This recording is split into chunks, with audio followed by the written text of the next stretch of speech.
2013 dead தேர்ச்சி பெற்ற ஆசிரியர்கள் அனைவருக்கும் வணக்கம். டெட் ஆசிரியர் பணி நியமனம் சம்பந்தமான ஒரு மிக மிக முக்கியமான தகவல், அதை பற்றி உங்கள்கிட்ட ஷேர் பண்ணிக்கணும் அப்படிங்கிறதுக்காக தான் இந்த வீடியோ.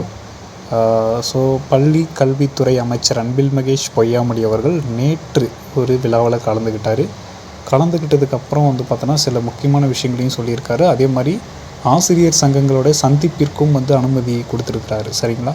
அதாவது பழனி நகராட்சி மேல்நிலைப்பள்ளியின் 100ஆண்டு விழா தற்போது பழனி பேருந்து நிலையம் அருகில் உள்ள நகராட்சி மேல்நிலைப்பள்ளியில் நேற்று நடந்தது.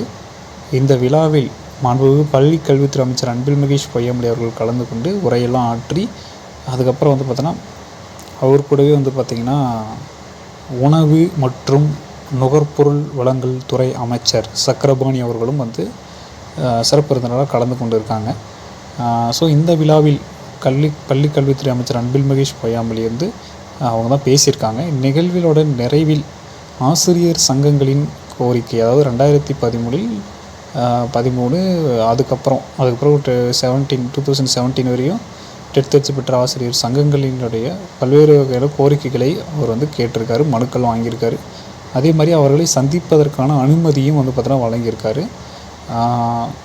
அதனால் ஒரு நல்ல விஷயம் கூடிய விரைவில் நடக்கும் அப்படின்னு சொல்லிட்டு எதிர்பார்க்கலாம். 2013 டெட் தேர்ச்சி பெற்ற ஆசிரியர்களுக்கு ஒரு நல்ல விஷயம் நடக்கும் அப்படிங்கிற மாதிரி எதிர்பார்க்கலாம். அட்லீஸ்ட் கோரிக்கையாச்சும் செய்து கேட்கக்கூடிய சூழ்நிலையில் இருக்கிறாங்க. ஏன்னா எலெக்ஷன் வரப்போகுது, 2026 எலெக்ஷன் இருக்கும்.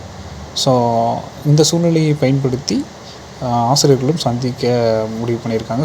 அமைச்சர் அவர்களும் அதுக்கான நேரம் கொடுத்துருக்காரு. ஏன்னா அவர் பேசி தான் ஆகணும்.